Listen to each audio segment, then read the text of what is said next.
March 25th of whatever this is called. We still have no clue what the heck this is called. 2019. We don't even know what we're talking about still.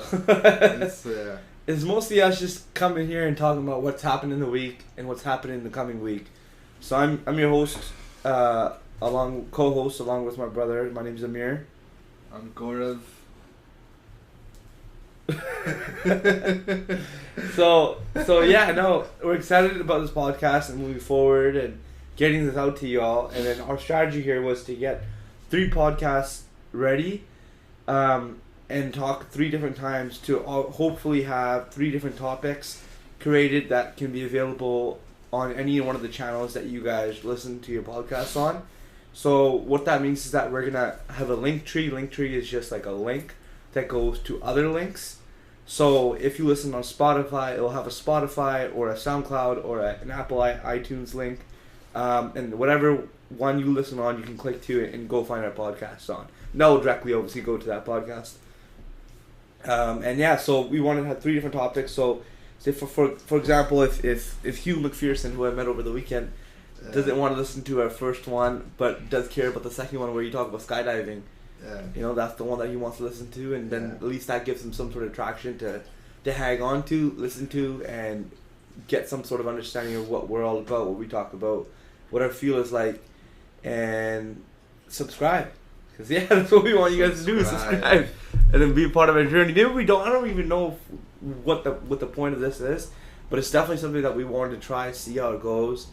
I think the first episode you're saying that you sat down and you talked to your friends about why you always wanted to do a podcast, because it's literally I'm just sitting down and talking, and that could be recorded, but they just don't care. So it's true. So I thought that, and I've always been interested in doing a podcast, but I've thought about doing a podcast more in a value perspective.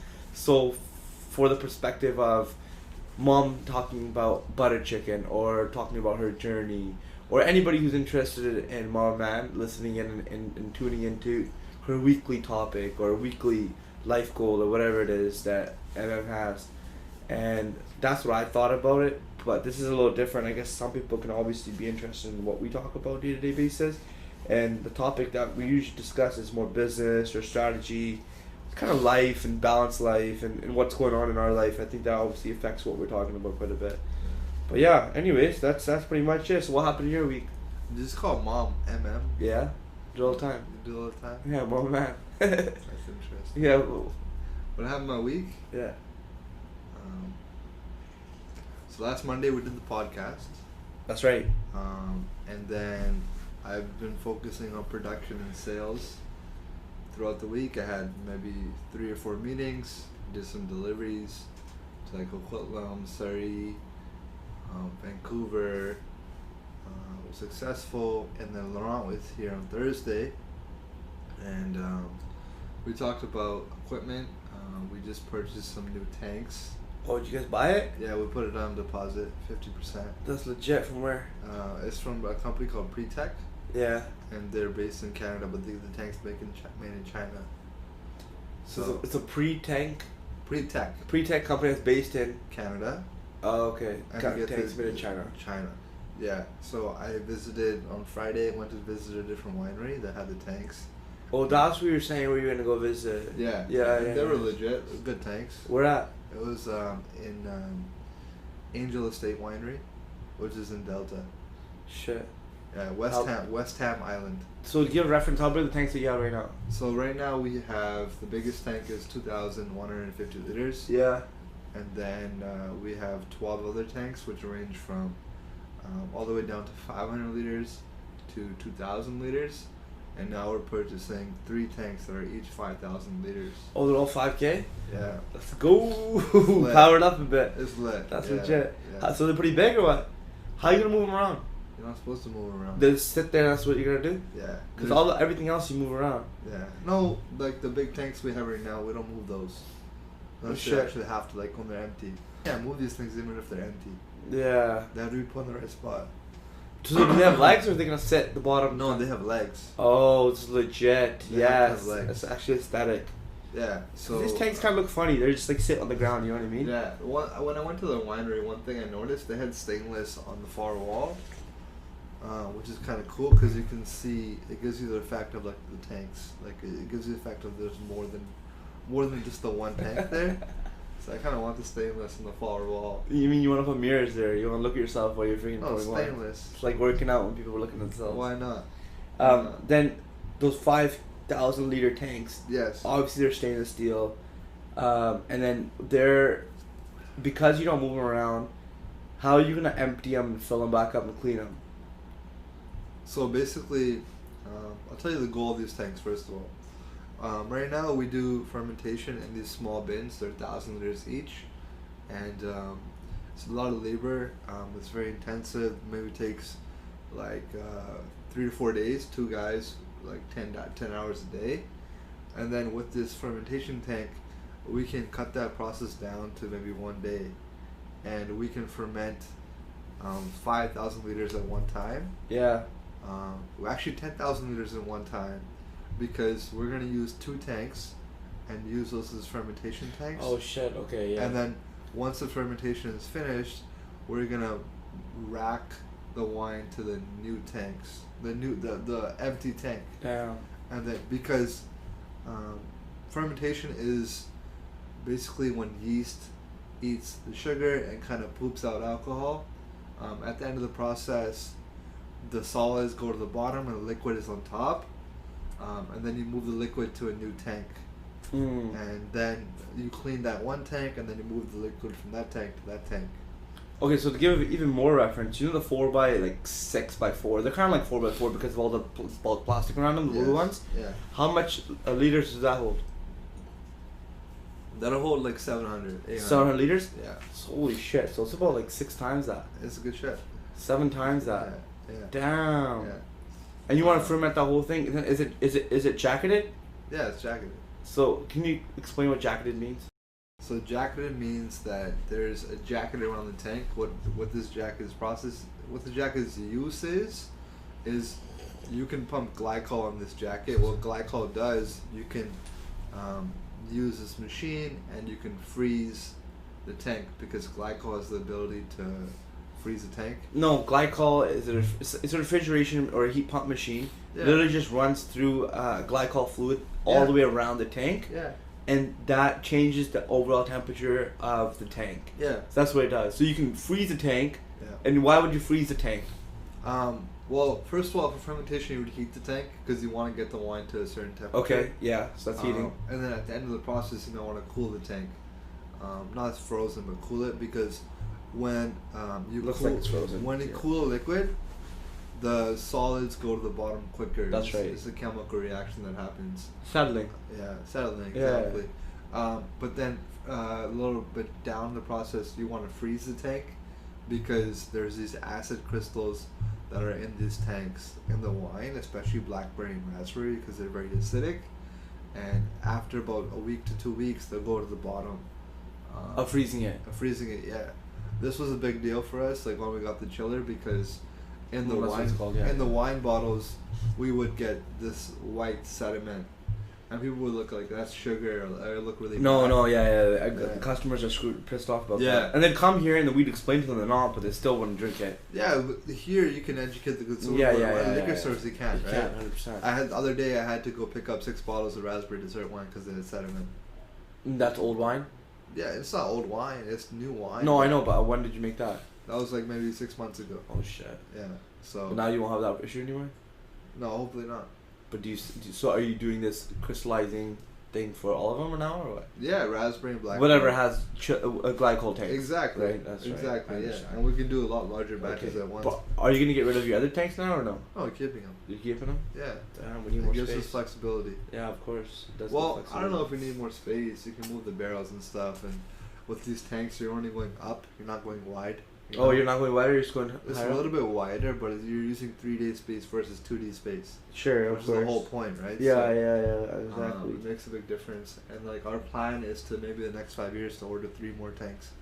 To have like 5,000 liter tanks. Why don't you go into more the wine plan for the next little while? Because when you said objective, that was cool to touch on the objective of actual why you purchase those tanks. So you do a yearly milestone. And we've talked about that in the other podcast about about how much you've just killed and rocked that. But maybe you can talk a bit about the objectives of where you are now, what the plan is for the winery, because we haven't really focused on a single podcast about the winery, and this feels like it could be that one. Sure. So let's go down that path, even though you're half asleep. So it's not. No, let's do it. Even half asleep, but yeah, I'm 80%. Sure. You know. Sure. So in terms of the winery, I can tell you the beginnings. I mean, we started in like maybe, like a 10 by 10 or 15 by 15 room, and we would make all the wine indoors.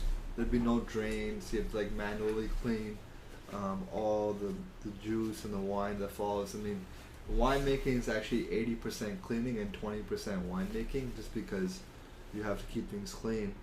I was here very late last night because I did the process and I had to clean for like 2 hours, you know, just to make things clean. Like last year, we left like a tank of strawberry dessert wine uncleaned for like a day, and we got an infestation of like these damn freaking fruit flies, and they didn't go away for like 5 months. So I remember. I don't want that to happen, you know. Holy shit! I'm trying to keep things clean. And it just breeds bacteria, mold, scum, brings in. It's obviously biosecurity at the same time. It's just. And then it's not food safe. 100% not food safe. Yeah. I mean, that's the problem like wineries have, you know. But I'm trying to avoid that problem. That's why I have the cooler on right now, just to make the thing. That's why to make the temperature cooler. Like before, when we were in that first room, we had this problem too. But I would turn the temperature down. Of the whole room. The whole room. Yeah. At 10 degrees or 9 degrees, all these things die. Oh, they just don't. They don't like the environment. It's yeah, not that they die. They just don't like the environment. Yeah, they avoid it. They might not go somewhere die. else. Yeah. But they slow down. But exactly. Like, no, for sure. Like we had like boxes of wine, like finished product, and on top of these boxes were layers of freaking fruit flies. It's gross. Disgusting. It's gross. No, but that makes complete sense, because the last year's winter was so strong that the year before, 2 summers ago, last summer, the summer before, we had a big SWD problem. Spotted wing Drosophila. Spotted wing Drosophila. Yeah. It's a fruit fly essentially that goes and lays eggs inside the ripening fruit. And after it ripened, it gets picked, it goes onto people's shelves, and the babies crawl out of it, right? Yeah, it's gross. And that was something that I think brought it from China, and then it's a big issue for packers. It's not that big of an issue for us. Most of the stuff that we pick it so often, like for our strawberries, we pick it every 3 days or every 2 days. Yeah. It needs a bit of time for the fruit to really decay, and for that to occur. It's not that big of a deal for us. However, it's a really big industry problem, and because that winter after that summer, which was 2 years ago, we had such a strong winter, it killed off the majority of that SWD, and we had really low numbers all the way through I think July. And August that picked up, and obviously because later on in the years we have more hotter weather, it's more, you know, we've been farming for a while, so it's more rotten fruit around. Yeah. But that's essentially what happens. So yeah, no, when temperature gets changed like that, it's really cool. Yeah. Anyways, to continue, long story short, we expanded the small room into a big room outside. It was kind of an unprotected area, but it had a drain, and we put up a 20 by 20 tent. And I would work in there day and night, any weather, like freezing cold or super hot. Like Laurent was here in the winter of 2016, winter of 2017, really outside. There was a slope there, now there's no slope, but it would freeze like within 10 minutes, and we have to like work with that. And the hose would freeze. Things like that. The whole tent froze, and I had to freaking, when I came back, I don't know where we went. Yeah. But when we came back from wherever we were, I can't remember. Yeah. I had to freaking break it all apart and take it all down in the middle of the winter. It was freaking ridiculous. No. When we came back from, I think it was Connecticut. Connecticut. And nobody else was here. It was just me and you for something like that. No, exactly, because there was no one plays here. Yeah. Yeah, it was the middle of winter, like February. That's right. It was literally February. Yeah. We never got snow. We got ice. Freezing ice, right? Freezing rain. Freezing rain. Everything was covered in ice. Like sheeted ice. Like 2 inches, 3 inches of ice. So that tent came down, and then we said, okay, we can't put a tent back up. We have to put a new building in. Yeah. So we're literally sitting in that building, which has only been here for a year and a half. But we just became a winery. You know, like it's been 6 years coming.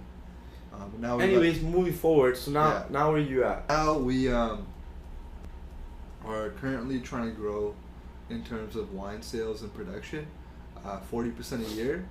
Last year we grew above 40%. The year before that we grew above 40%. It's just gonna add up and add up and add up. The way that these tanks fit in, and we're also buying new equipment, is this. It's gonna lower our labor and lower our cost. And per bottle, we can just sell the product for less. You know, obviously that's not usually not the best way to market a product, is to price competitive, but in terms of the wine industry, it is very price sensitive. So you have to lower the price in terms of getting more consumers. And then later on, once you have that consumer base, you can basically sell them different products at a higher price. Because you've gained their trust and you have a good product, and they'll come back to you. No, for sure, Right? for sure. So The good thing about the wine that you produce is obviously been the quality behind it, and that's one thing that we've obviously learned through business school and having different professors. Quality, right? Think about Yeah. quality. Obviously, our own experience. Think about quality is so important. That's one thing you've always stood behind, and I guess that's why you've had the product price at 23, whatever it is, right? Yeah. But after doing that survey, remember that survey we did? I remember. And that, I think that really made a big shift in our mind, because we Yeah. obviously knew that the price was a little bit higher than what it needed to be. Yeah. But after hearing, I think close to 600 people tell us that, you know, they go to a winery and purchase wine from $19.99 or less. Yeah, That's what they do. Between 10 and 19.99. Yeah. I think it was 12 or 19.99 or something, because below that's too cheap. No, 100%. Right? Because they don't want shitty wine or bad wine. And then the next thing, which was so cool to see, and we saw it in Australia how they do it, is if you, most people only purchase one bottle of wine. Yeah. Right? Or two, yeah. Or two, one or two. Yeah. And the biggest curve is to get them to purchase 3 bottles of wine. Yeah. So it doesn't make sense to purchase buy one get one half off. It makes sense because you're literally just giving money away. Yeah. It makes sense to do a discount where it says buy 2 get the third one for this, or Yeah. buy 2 get all 3 for this. You know what I mean? That's where that makes sense. Yeah. So that was from the survey that we did, and that was Yeah. massive, completely massive survey. Yeah. That really changed what I think my thoughts are the wine side of things was anyways, because it just put into perspective of what the customer wants. Yeah. I mean, to continue on your point to buy 3, for October we did a draw. Like if you bought 3, you would get a chance to enter in a draw. Yeah. So we weren't giving away money per se. Yeah. But at the end of the month, we would give away a case of wine. Yeah. Which in terms of how much extra wine we sold, Sure. it was a lot more like beneficial. Yeah, you know? yeah. So we did that. It worked well. In Christmas time, we gave away like these boxes, like dollar store boxes, like kind of like Christmas. Oh, I know. Yeah. That was when you buy 3 or what? Buy 3, yeah. Oh, see, exactly. Yeah. So, anyways, to continue on to the wine production side of things, we bought the tanks, bought this equipment. It's gonna lower our price. We want to gain more market share and consumers, because the market is getting more saturated and more saturated. Of course. Even with fruit wineries, I mean, we're one of probably the top 3 fruit wineries in BC, top like 3 or 4, I would say, in terms of growth per year. And you want to keep that competitive edge. How do you gauge like what is a competitive winery? What is You know, competitive like winery? why do you think that we're the top 3 based off of the reputation, or like what is really making you understand that? I mean, Laurent, he works for multiple wineries. He's a wine sure. You consultant, have inside right? information. So I don't know if inside information, he just tells me this stuff, you know? Yeah. I just gotta ask, you know? I got you. Just in terms of like, probably not in sheer size, we're the like top 3 or 4, but in terms of growth per year, we're definitely like top 3. Yeah, that's so true. Because like, there's giant wineries that make fruit wine, but they're not growing at the same rate as we are. Right. So they're kind of have scaled to the point where they can't grow Definitely at a faster rate. No, for Whereas sure. we're still scaling, and we're trying to keep that edge in terms of buying new equipment, investing in our business. makes sense. In terms of where we are now in terms of sales, we're in over 140 stores, liquor stores. I have a rep in Victoria.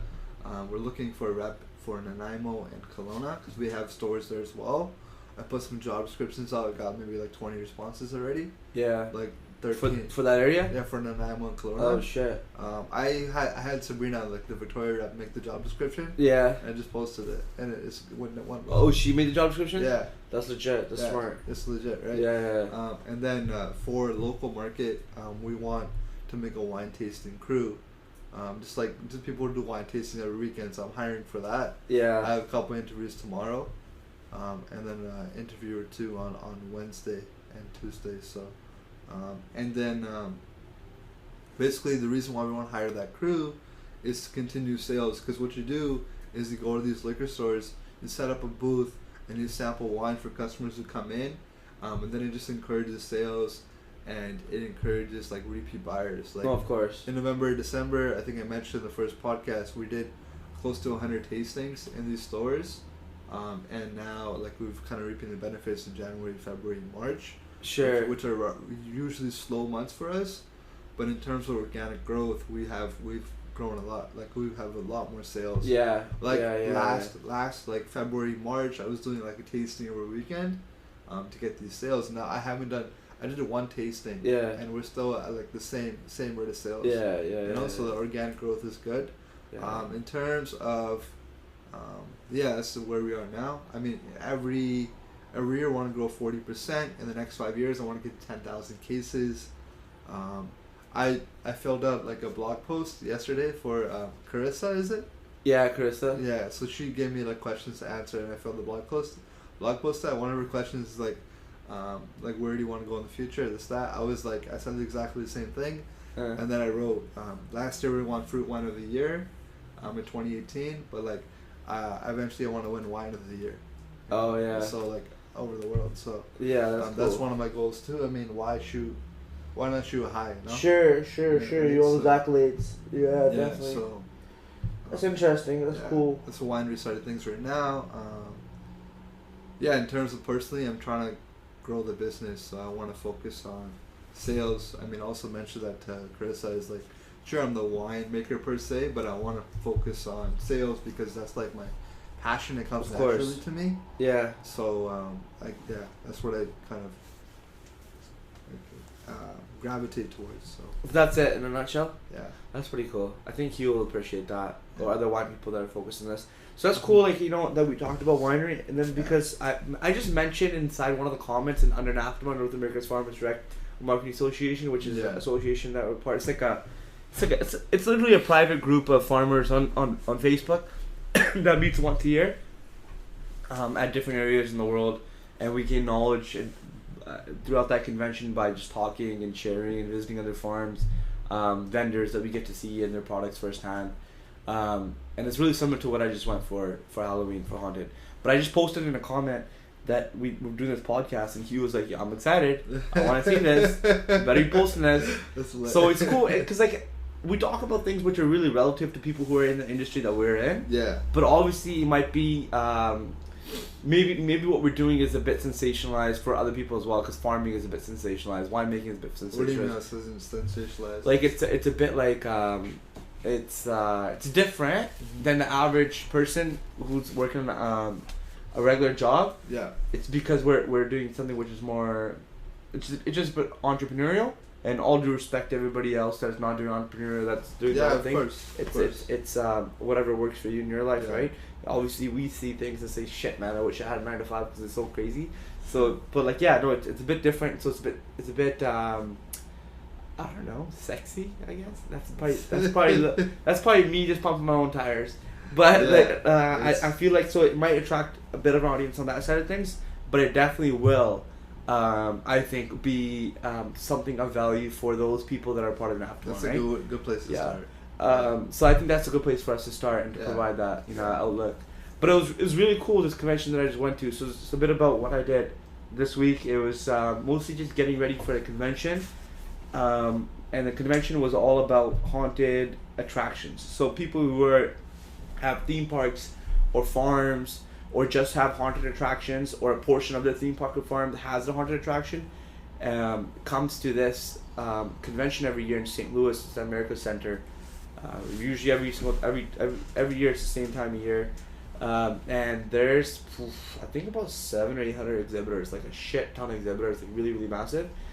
This year we had, I probably be wrong, but they have a lot of exhibitors, and it takes a good 2 days just to get through everything if we're just looking at everything, and it takes another day to really dial in regards to what you want to buy, what you don't want to buy. Yeah. So that's what people usually do at this convention is they get their crew together, they go there, and obviously they're learning from each other and from other people. They get to mix together and hear the stories, because there's people who have only a 3,000 person attendee. There's people who have 15,000 person attendee. There's people who have 150,000 people attendee, right? Like Phil, right? Yeah. So it's I don't know if Phil has that many. He might be listening to this and it blows your call mind, me out, right? but it does blow my mind. Yeah. But he is literally about 10 times the size we are. Yeah. Going there and meeting these people and getting a good understanding of how they do things is just a brand new perspective on how to do your haunting. And every year, I've been going for the past 3 years, you come back with a fresh outlook on how you do things. You understand, like last year, it's really cool, because last year I was sat there after the convention. I was like, holy shit, I got a lot of work cut out for me and doing all this and putting it all together. But then I also thought, like, it's not that complicated, because it still was so foundational. We just needed to get people here, so we need to create marketing videos and marketing content. We needed to obviously put on a quality haunt, and we need to put people through. That's it. That's all we're focusing on, right? And be safe and all the other things. But because we had such a large attendee and such a growth curve because of the year before, it was really, really something that is now grown to where we have to evolve and change our ways, because we can't have people waiting in a 2-hour lineup anymore. So that's one of the biggest problems that we have, right? Explain that again. Exactly. And we can't have any safety issues anymore, right?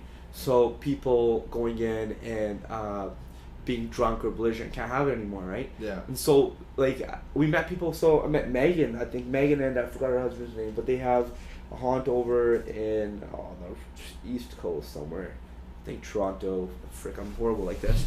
But she's a part of NAFTMA. It was the first year that she was a part of NAFTMA. Yeah. And she said she has a police officer standing at the front gate, right? So they see a police officer. It's called a pay duty. Yeah. You just go there, and like Canadians, so I guess we could probably do it too, to stand there and be a presence. Yeah. And even though that police officer doesn't do shit all day, he just stands there, their crime rate or rate of incidents just drops. That makes completely sense. right. Makes sense. So these small things, just learning, and I know that people in the States do it, but I didn't know that anybody in Canada does it, right? Yeah.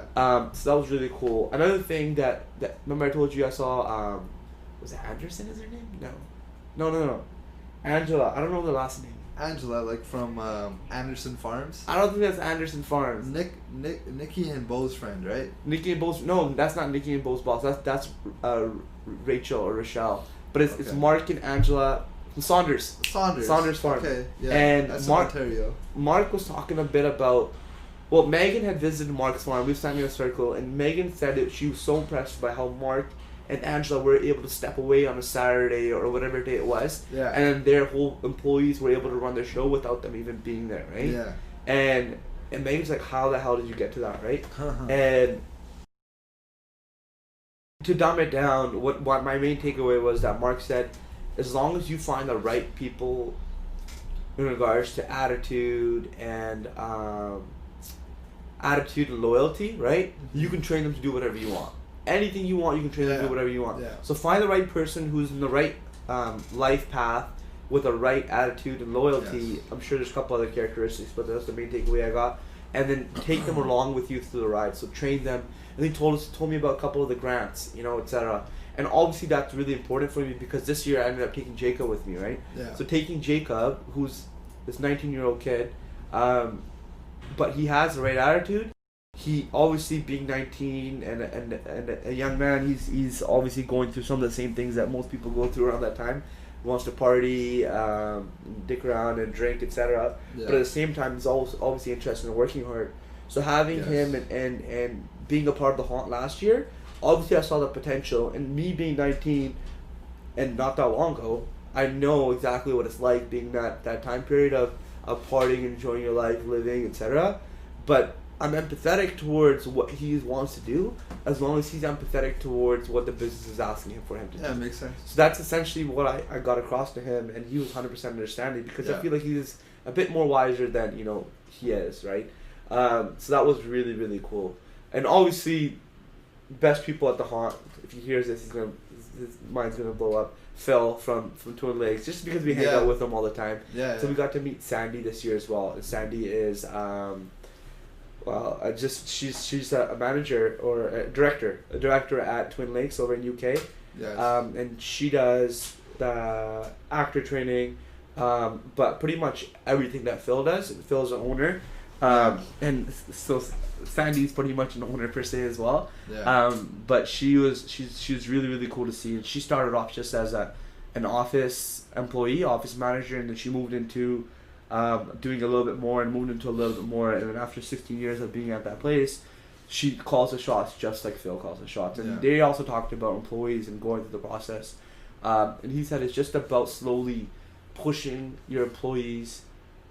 You're finding the right employees that you can kind of keep with you and keep underneath your arm, and then pushing them towards making their own decisions and own calls, right? Of course. And it's not like sitting down and saying, hey, Jimmy Joe, tomorrow you're going to be a manager, today you're just an employee. It's about them being an employee and then seeing some of the shots that they would call as a manager and pushing them into the position without them even knowing, and seeing how they struggle with that and getting feedback. And that was kind of, obviously that's something that we're struggling here, right? It seems really common sense, but you don't know it until you figure out, you're pushing to those situations and you see how you've handled in the past and hear from other people's experiences. Oh, that's true. So that was really cool. It's true. Some of the seminars we went to was excellent. Yeah. But every year when we go to Transworld, we come back and just spend a lot of money this year. And that was mostly just purchasing items which were at a show discount. And because we're purchasing things from the US, so right now it's costing about 35 cents per dollar. Yeah. So that show discount is attractive because obviously it helps cover some of that cost, right? That makes sense. Free shipping as well. Makes sense. And you get to see the products, it's fresh in your mind. So we've got a lot of things done. But we did get a lot of things done. And Jacob did help quite a bit to get that shit done because he's really good at staying organized and helping me stay organized. So that was really, really helpful. That's good. But no, man, it was a legendary week. It was legendary. That's cool. Made some really good connections. But I'm actually really excited to let this podcast go and for you to hear it and see what's going on and see what's up, right? And then obviously keep doing it every single week, which we'll see what happens in the season. Might have to change the timing, but it should be pretty good. That's fair. You mentioned that we had a problem with the lineup, like the 2-hour lineup. We had people who were drunk, this, that. Yeah. How are you gonna like minimize the lineup? Like you mentioned that in the past, but I don't think you were like perfectly set on how to do it. Yeah. But like, how are you gonna do that? No, so we went to another tour, which was in November. It was in Salt Lake City. We went to this awesome farm called Corn Bellies, and met Adam. Well, I've known Adam from before. He's a part of the Maze.com company. Yeah. And he's super helpful, super interesting. But going there and visiting his farm, how they do it is through time ticketing. So you've obviously purchased a ticket for Saturday, October 13th or whatever, right? Yeah. And you're coming in on that day, and it's $4 per day. But now you have a half-hour time slot, which is 7 to 7:30.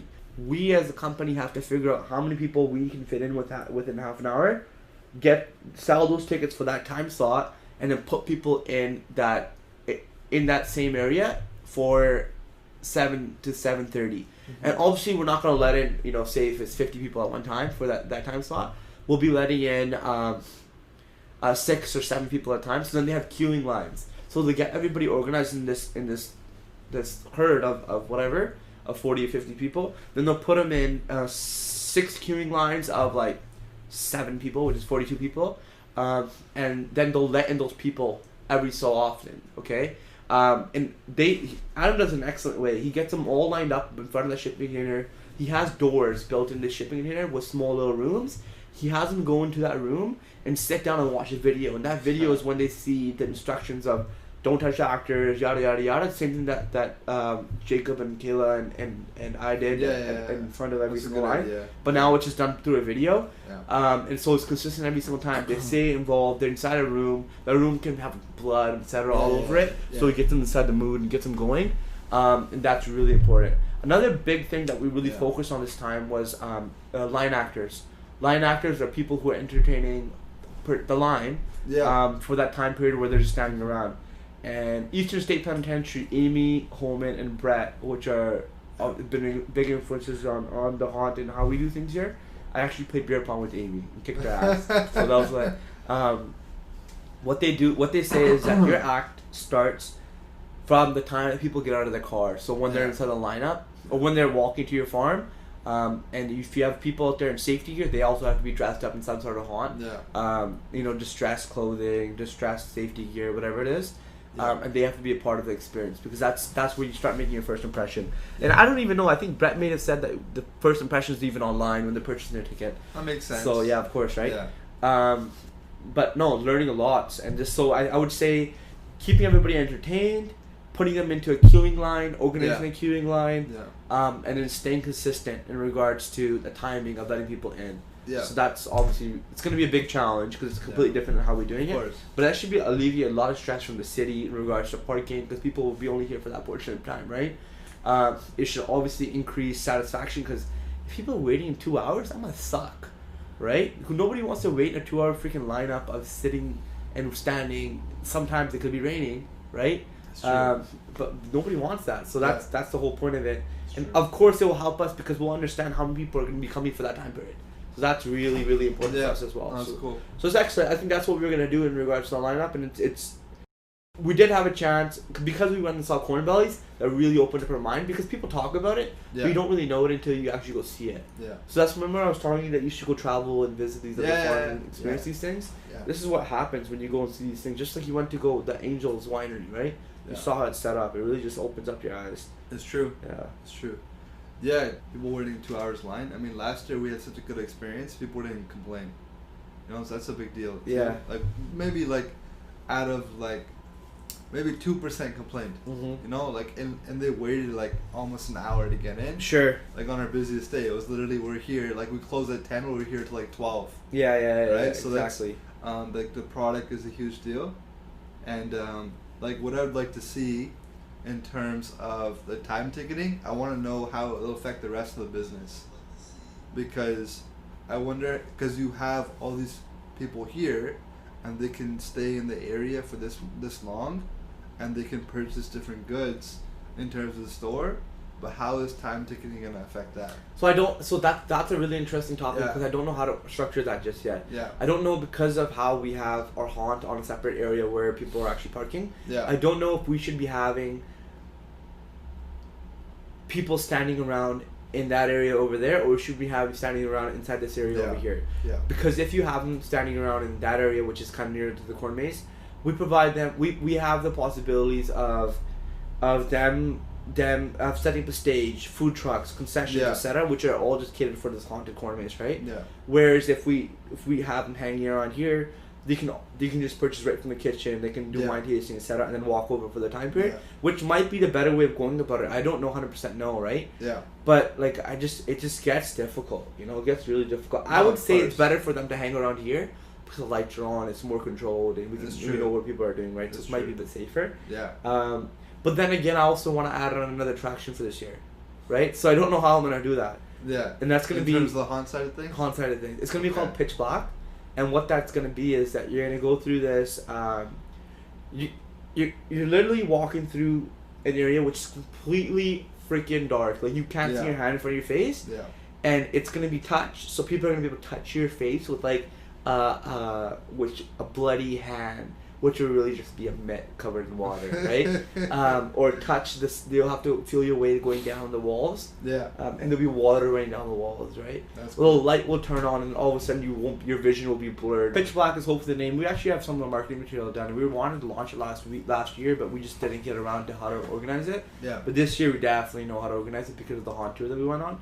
We went and experienced it, and it's really basic. It's a really simple concept. It doesn't take many actors, but it's so impressive. And nobody here does something like that. So having that available on a farm themed agriculture associated with it is definitely going to blow the minds of people, right? And that'd be cool. It should be really, really epic. Really, really epic. So that should be really fun. But besides that, man, figuring out the line queue, figuring out line actors, figuring out costumes, masks. We have a couple of big haunts or things that we're going to do. One of them's going to be a swamp room. And the masks, the makeup should be next level this year. Our costs are already down. Last year I spent $5,000 on freaking makeup and makeup literally by itself and paint. This year we spent like $1,500 just because we know what we're purchasing and we already have stuff left over. Their costs are already going to be down, right? That's good. So that should be a really big difference. And obviously purchasing that $1,500 went to like $3,000 because the discounts were so heavy at the haunt. Yeah. A bottle of what's it called? Freaking spray on. What the hell is it called? Like paint. Yeah, makeup, face makeup. Yeah. Spray on makeup. Is I bought it for $35 last year, right? US. At the haunt I got it for $12.50. Wow. So that's at the show I got it for $12.50. Wow. It's massive difference. That's huge. And I buy 60 of them.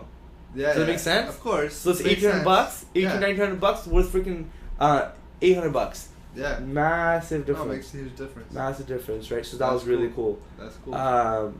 But no, besides that, solid exhibition. And then meeting with Phil and Sandy and seeing how far ahead they are, it really inspires you and gets your like blood going about like what's next. 100%. Like what can we do next? What the goals are here? What's the objective, right? Yeah. And Phil's freaking busy all the time, right? Always doing different things, always being more associated. I think he has like 4 to 5 haunts on his farm. And then they have obviously different complicated issues over there, like different taxes. And then insurance claims is obviously really ridiculous over there. What he was explaining to me that if someone trips over and falls, right, and it's their fault, they'll call Phil and give him shit for it and make threats, and then they have to spend a good 2 to 3 months of talking to that person on the phone, saying, hey, listen, we have you on camera, right? Whatever you're saying right now, we heard you. We have this voice recorded saying that it was your fault that you tripped and fall. So whatever you're saying right now, it's he's called it bollocks. So it's bollocks. You're taking the piss out of me, he says, right? So it's people are just obviously really taking advantage of the entrepreneurs over there with that insurance process, right? Which we don't have to deal with, right? Yeah. And but he says just always think about safety. Always think about safety. So that's really cool. That's good. But no, it's really, really impressive to see how far they've gone and where we can take things and go to. So that's it. That was hot. Yeah. In terms of like the convention you went to, were there any aspects like in terms of seminars that focused strictly on like financials? No, there wasn't. There was. I never went to that one. Because like you know how I'm asking, because the haunt, it's a separate business. Yeah. Right, and you want to get those numbers in terms of profitability. Obviously, you can do it in house, but like now you're doing a different attraction, things like that. You know. But obviously it might seem like common sense, but there might be different aspects that you don't know, right? Don't you think that maybe what you're saying has a lot of depth into it? Yes. Right, and I don't really know until we start scratching the surface and seeing what's underneath that. Mm-hmm. But I personally have all the costs that we did for the previous year, and I've shared that with Dad, right? Yeah. Talked to Melissa about it as well, and I record those things on an ongoing basis. So in regards to the numbers and what you're saying, and if there's any seminars that focus on how to separate that side of the business with what we're currently doing, that's essentially what you're saying, right? Yeah. My thoughts on that is the time and effort that we're spending with that one guy, Robert, and understanding QuickBooks and how that functions.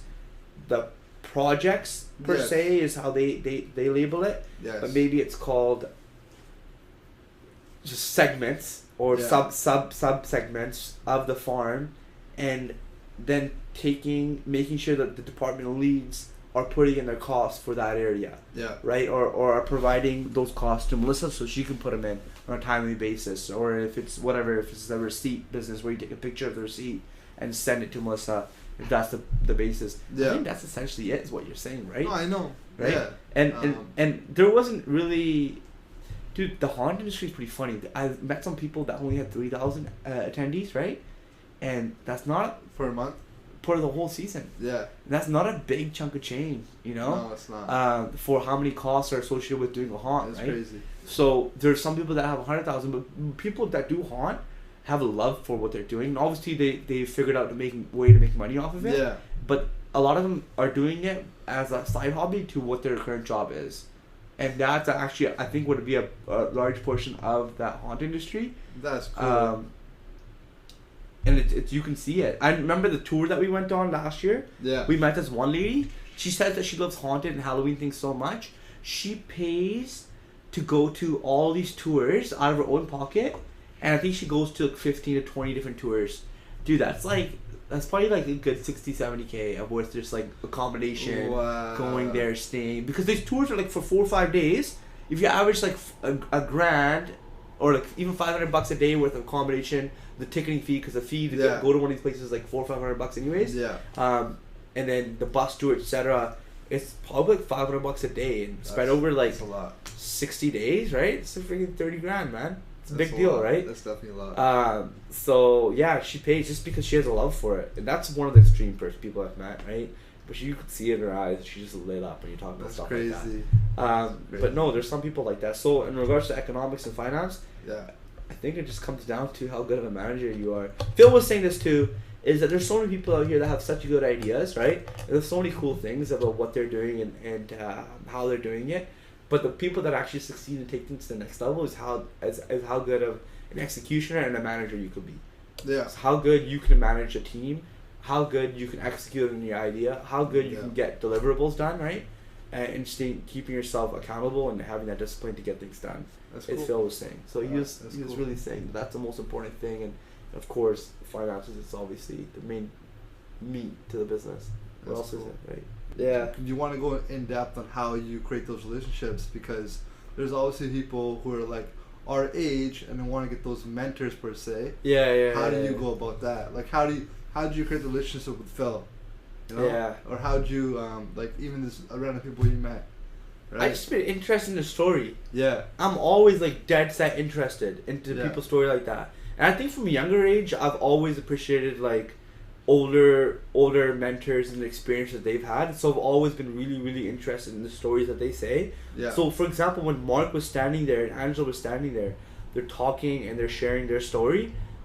I know that the words that they're saying are just words, but there's years of experience dedicated behind that. Yeah. And I take note of that, and I obviously I try to show them that I appreciate what they're saying through me remembering what they've said at the next time that I meet them. Yeah. So you know what Marcus said, right? I remembered it. It's engraved in my brain. I don't have to write notes on it. Yeah. It's because I appreciate what they're saying so much. Of course. And so I relate to them and I aspire to be like them. And then the next time I'll meet Mark, I'll be like, you know, the advice that you gave about finding the right person and just following them along with you, I really appreciate it, and it's taken me to where I am now. And obviously that's going to make an impact in regards to how he thinks that I am and how genuine I am. Because I think the older that because okay, obviously these people that we're talking about, they're a little bit older, right? Of course. So older that these people get, I think they really appreciate genuine experiences and want to dedicate their time towards people who they think that are taking what they say seriously, right? Mm-hmm. So like for Phil, the shit that he said, and then so just take him for example. I've called him over the season when we're setting stuff up. I've taken what he said and I've used it. And then when we go out for drinks, etc., I obviously try to pitch in. Obviously, that's important because you don't want bottom feeders or whatever, right? Add value, right? Yeah. And then, but I always try to add to the conversation as well, because I'll ask them really thought-provoking questions. I think so, anyways. Like for example, one of the questions that I asked Phil, I was like, Phil, you know, coming to where you are now, how did you figure out how to pay yourself? Right, that's a common question entrepreneurs have, too, right? Yeah. How do you figure out how to pay yourself, right? Yeah. And then Sandy was like, "Whoa, that's a really good question, right?" Yeah. So that was obviously something that really makes them think. And when I think intellectuals, because obviously these people have to be intellectuals, they appreciate really thought-provoking questions. Yes. So asking thought-provoking questions, taking the insight, keeping it with you, using it, and then providing them insight into how that their advice has helped you in their careers. Yeah. Shit, I think that's what they kind of want anyways, right? That's so I kind of give them what they want, but then they give me what I want. So I think it's a bit of a relationship back and forth like that. And I think that's like a bare bones looking at it. That's exactly what it kind of does to me. But I'm really empathetic towards people like that. And and obviously Facebook and shooting the shit with people, sending them a funny picture here and there, being funny, charismatic, obviously adds to that. You can't just be someone who just talks about this shit all the time, right? Yeah. So Phil and I shoot the shit about each other all the time too, right? We always make fun of each other. That's good. So he takes pictures with like funny statues and stuff, and then I don't know if you've seen my profile picture. My profile picture is him and his funny statues. So your profile picture? Yeah, so, yeah. On WhatsApp. So that's just funny, right? Funny things like that, just shooting the shit. That's so it's good. important, man. That's really cool. Yeah. Yeah. That's Yeah, good. that's it. Nice, man. Nice. I mean, one thing you touched on, I don't know if you want to continue the conversation, but Sure. you said how does Phil pay himself? Yeah. I've been listening to Gary Vee. Yeah. Right? He's talking about how he pays himself and how he handles his financials. Sure. He says spend it all. Like, that's what he says. He's like, spend it all to invest back in your business. Well, yeah. The amount you pay yourself and things like that should be the least as it can be. That's what Phil said. Right? Phil said that too. He's like, because he literally, that's exactly what Phil said. Yeah. Literally. He said, you can survive off bread. He's like, we No, don't, we have 100%. very minimum necessities. This is what Phil said. It's true. This is seriously what Phil said. It's Like, true. Gary Vee's saying this too. This is hilarious. Yeah, it's because, like, Gary Vee is a purebred entrepreneur. Yeah. Right? He doesn't give a shit about having a nice car, Yeah. nice house, having nice watches. He just wants to grow his business to the point it's going to be successful. Sure. Right? That's, obviously there's balance there. He's also like, okay, I'm empathetic to people who want the house, want the car, want the watch. Yeah. You know? And still want to have the business. It might not go to that level, which you have in your mind, unless you make those sacrifices. Definitely. You know? So yeah. Oh, definitely. Yeah. I mean, on the board I said spend it all. That's what I wrote up there. Oh, did you? So it's Yeah, right there. no, that's So- important. Yeah. It's really important, I think, Yeah. to take the money you have and invest it back Of into course. where you are. I have an example of doing not that. Like, you know, the magazine that we used to do? Yeah. So I used to be part of a magazine. It was me and my friends, we got together. And we made some good money for just, for the first issue or whatever it was. Yeah. But then we all pulled that money out. Right? Because we were young. We were like freaking, I don't know. 100%. 19, 20. We pulled all that money out, right? Yeah. And it was legit having that in your bank account and then spending it, whatever. But that's not what you're supposed to do. You're supposed to take that, whatever. Because there's 4 of us. We split it 4 ways. We all got a good chunk of change. If we would have taken that and invested it towards areas of the business which we didn't want to do, or invested towards areas of the business to innovate the magazine company to maybe it was more social media based, or blog based, Daily Hive, or whatever it was, that would have really elevated to who we are now. But we made those mistakes. I made those mistakes younger, so now I understand that my paycheck is way less than some of the employees that get paid here. But I'm fine with that. Yeah, it's true. I'm fine with that. Yeah. It's not a big deal, right? Yeah. And that's fine. I'm okay with that. It's fine. It's not a big deal. No, that's good. Yeah. That's a cool. It's yeah, cool. that's It's a cool way to think about it. Yeah. And like when we're freaking 35, we'll look back on this and be like, oh shit, yeah, you know, that was one way of going about it. Maybe we should have taken the money out, but we should have spent it. Who knows? You don't know, You right? don't- Exactly. But for right now, this is how we want to You go. gotta about live it. with it. Yeah, You know, exactly. you gotta try things. Cool, man. I don't know. This is cool. So I was thinking about when you're asking that question.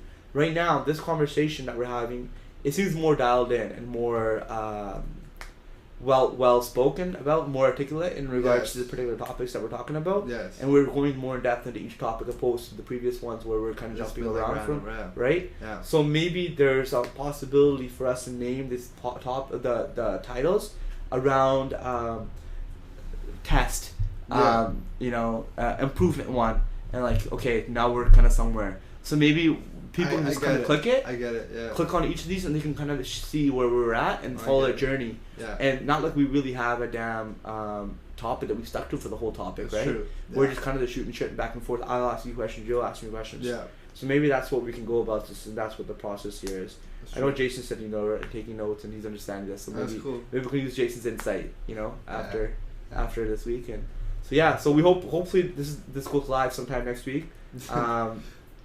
And we'll record our 4th episode next Monday, and we'll go through the process of doing this once a week. I think it's manageable. If the date changes in regards to what day we're recording, it's fine. But as long as we're getting 1 episode out a week, No, I agree. it's awesome, right? So that's excellent. Yeah. Yeah, We so it's should. good. Yeah, I think we should talk about, or we should look into getting guests. Guest? Yeah, I know. Yeah, right? He says I'll be your 3rd guest. I'm Yeah, ready. no, it's He lit. said I will pull me on. Yeah. He's ready. So maybe I'll bring Hugh on. I think that would be really cool bringing guests on and talking about shit like that. No, right? of course, because Yeah. you get to know them too, right? Yeah, no, Right? exactly. So- You get to really know and dial into people. Well, why don't we launch this, right? Yeah. Put it onto Naftama. People maybe listen to about it, and maybe they're like, these guys are idiots, right? Which is cool. But maybe then we'll ask a couple people to be our guests, and that's great. Like Phil or Hugh or whoever it is, right? And hear their journey, hear where they're at, get their insights, and then grow from that, and maybe add value to other people's lives, right? That's cool. That's cool. That's legendary. Yeah. Legendary. We're good for today? That's lit. Yeah, let's go, dude. I gotta go plant strawberries. No, yeah. I gotta make some calls. Okay, sounds good. Cheers. Okay, guys, that was episode number 3. So signing off. See you later. Cheers. Take care. Yeah. Bye.